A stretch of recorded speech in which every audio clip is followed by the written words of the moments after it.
Salmo 27. El Señor es mi luz y mi salvación. Entonces, ¿por qué habría de temer? El Señor es mi fortaleza y me protege del peligro. Entonces, ¿por qué habría de temblar? Cuando los malvados vengan a devorarme, cuando mis enemigos y adversarios me ataquen, tropezarán y caerán. Aunque un ejército poderoso me rodee, mi corazón no temerá. Aunque me ataquen, permaneceré confiado.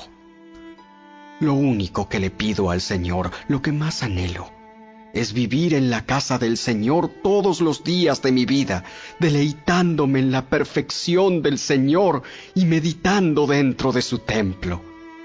Pues Él me ocultará allí cuando vengan dificultades, me esconderá en su santuario. Me pondrá en una roca alta donde nadie me alcanzará.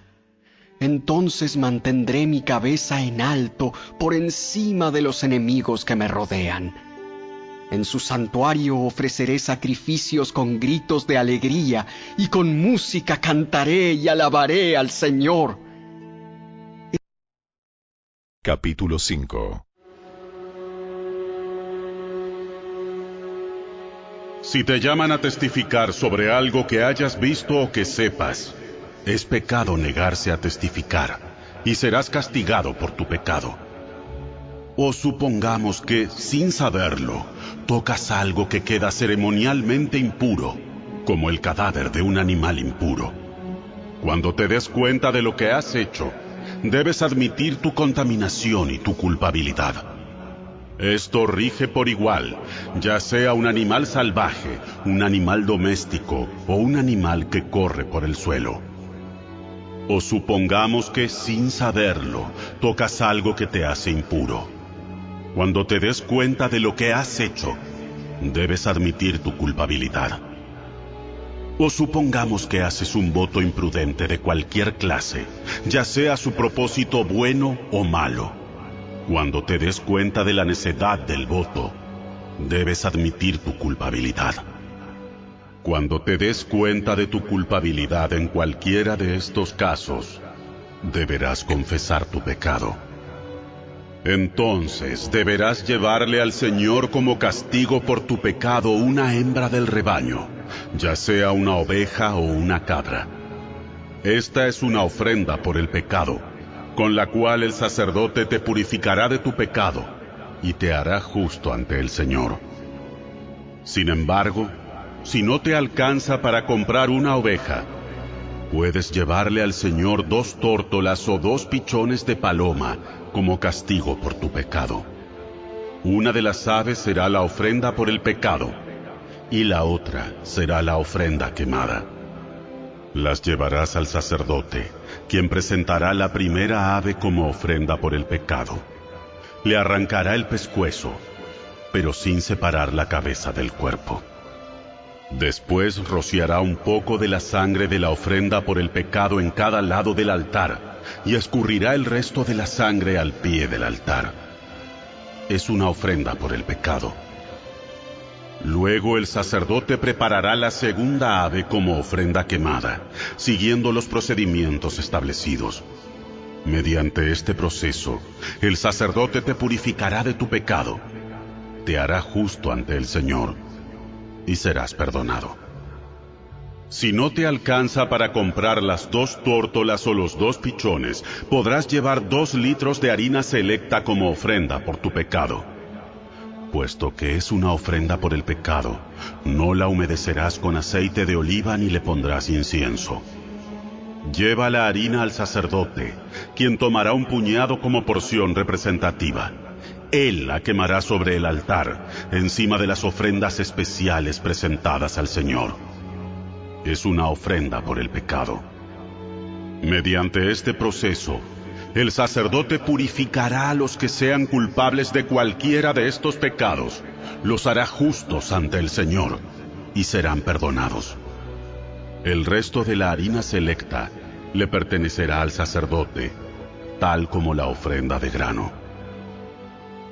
El Señor le dijo a Moisés: Si uno de ustedes peca involuntariamente al contaminar la propiedad sagrada del Señor, debe llevar al Señor una ofrenda por la culpa.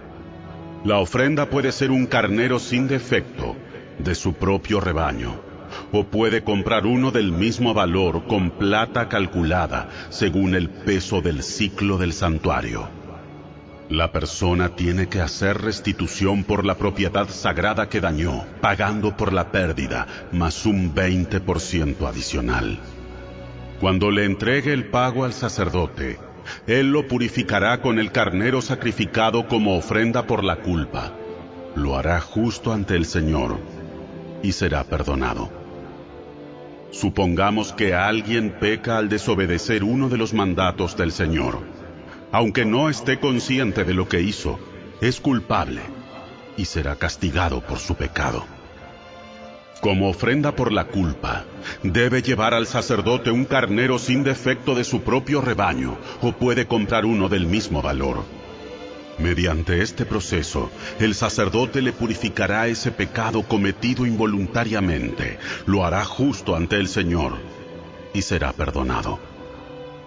Esta es una ofrenda por la culpa, pues es culpable de una ofensa contra el Señor.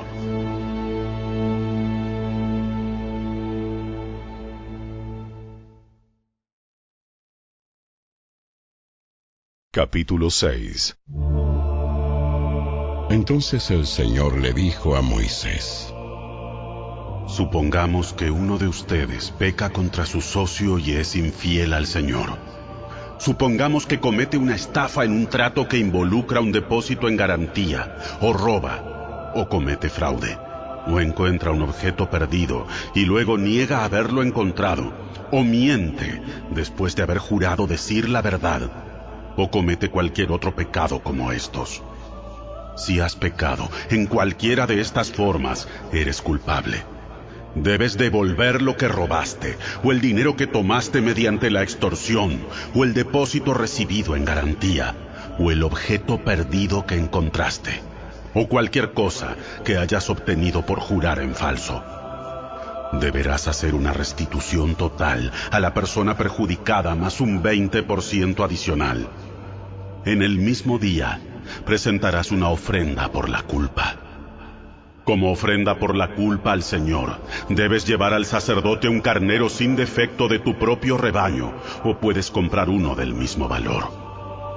Mediante este proceso, el sacerdote te purificará delante del Señor, te hará justo ante Él, y serás perdonado de cualquiera de estos pecados que hayas cometido. Entonces el Señor le dijo a Moisés: Da a Aarón y a sus hijos las siguientes instrucciones con respecto a la ofrenda quemada. La ofrenda quemada se dejará encima del altar hasta la mañana siguiente, y el fuego del altar debe mantenerse encendido durante toda la noche. En la mañana, después de que el sacerdote de turno se haya puesto las ropas oficiales de lino y también la ropa interior de lino, deberá limpiar las cenizas de la ofrenda quemada y ponerlas junto al altar. Luego deberá quitarse estas vestiduras, cambiarse a su ropa normal y llevar las cenizas fuera del campamento a un lugar ceremonialmente puro. Entre tanto, el fuego del altar debe mantenerse ardiendo, nunca deberá apagarse. Cada mañana, el sacerdote le echará leña nueva al fuego. Luego acomodará la ofrenda quemada sobre él, y también quemará la grasa de las ofrendas de paz. Recuerden, el fuego del altar siempre debe estar encendido, nunca debe apagarse. Estas son las instrucciones con respecto a la ofrenda de grano.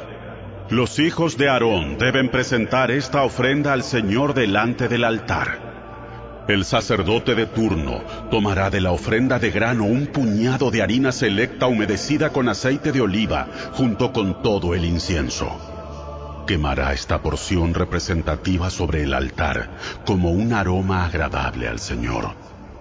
Aarón y sus hijos pueden comer el resto de la harina, pero debe ser horneada sin levadura y comida en un lugar sagrado dentro del atrio del tabernáculo. Recuerden, nunca se debe preparar con levadura. Se la he dado a los sacerdotes como su porción de las ofrendas especiales que me presenten. Al igual que la ofrenda por el pecado y la ofrenda por la culpa, la ofrenda de grano es sumamente santa. Cualquiera de los descendientes varones de Aarón podrá comer de estas ofrendas especiales presentadas al Señor. Es su derecho perpetuo de generación en generación. Cualquier persona o cosa que toque estas ofrendas quedará consagrada. Entonces el Señor le dijo a Moisés: El día en que se unja a Aarón y a sus hijos, ellos deben presentar al Señor la ofrenda usual de grano de 2 litros de harina selecta. Se ofrecerá la mitad por la mañana y la otra mitad por la tarde. Debe ser mezclada cuidadosamente con aceite de oliva y cocinada en un sartén. Luego, esta ofrenda de grano la cortarán en rebanadas y la presentarán como un aroma agradable al Señor. En cada generación, el sumo sacerdote que tome el lugar de Aarón deberá preparar esta misma ofrenda. Le pertenece al Señor y debe ser quemada totalmente. Esta es una ley perpetua. Tales ofrendas de grano hechas por un sacerdote deberán ser quemadas por completo. De esa ofrenda nadie deberá comer. Entonces el Señor le dijo a Moisés: Da a Aarón y a sus hijos las siguientes instrucciones con respecto a la ofrenda por el pecado. El animal que se presente como ofrenda por el pecado es una ofrenda sumamente santa y se debe matar en la presencia del Señor, en el lugar donde se matan las ofrendas quemadas. El sacerdote que ofrezca el sacrificio como una ofrenda por el pecado deberá comer su porción en un lugar sagrado dentro del atrio del tabernáculo. Toda persona o cosa que toque la carne del sacrificio será santa. Si la sangre del sacrificio llegara a salpicar la ropa de la persona, la ropa manchada deberá lavarse en un lugar sagrado. Si se usa una olla de barro para hervir la carne del sacrificio, luego habrá que romperla. Si se usa una olla de bronce, esta deberá ser restregada y bien enjuagada. Cualquier varón de la familia del sacerdote podrá comer de esta ofrenda. Es sumamente santa. Sin embargo, la ofrenda por el pecado no se deberá comer si su sangre fue llevada al tabernáculo como ofrenda para purificación en el lugar santo. Deberá ser quemada por completo en el fuego.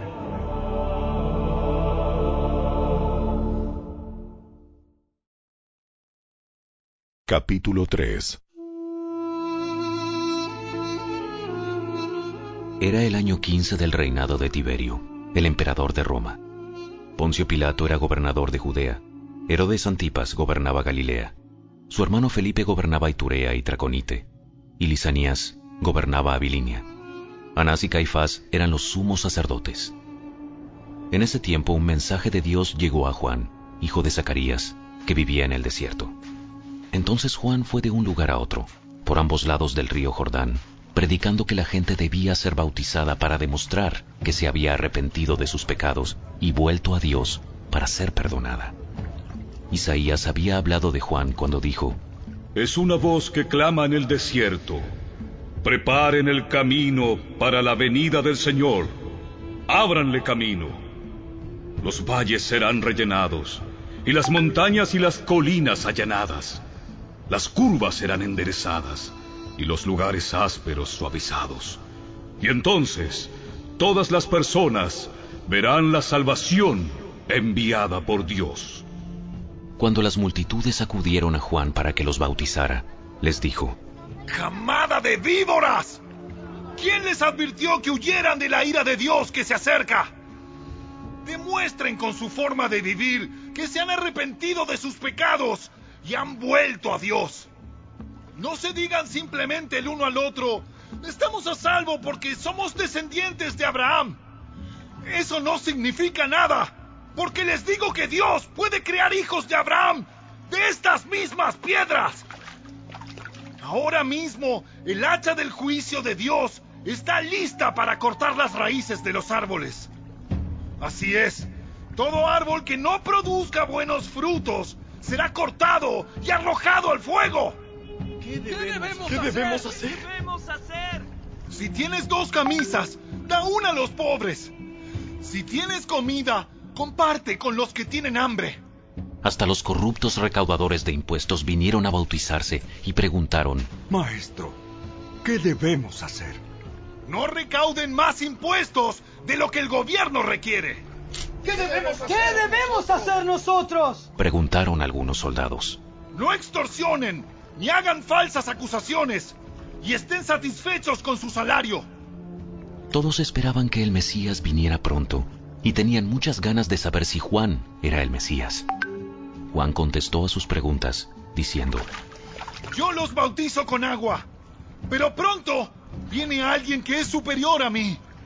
Tan superior que ni siquiera soy digno de ser su esclavo y desatarle las correas de sus sandalias. Él los bautizará con el Espíritu Santo y con fuego. Él está listo para separar el trigo de la paja con su rastrillo. Luego limpiará la zona donde se trilla y juntará el trigo en su granero, pero quemará la paja en un fuego interminable. Juan usó muchas advertencias similares al anunciar la buena noticia al pueblo. También Juan criticó públicamente a Herodes Antipas, el gobernador de Galilea, por haberse casado con Herodías, la esposa de su hermano, y por muchas otras injusticias que había cometido. Así que Herodes metió a Juan en la cárcel, agregando a sus muchos pecados uno más.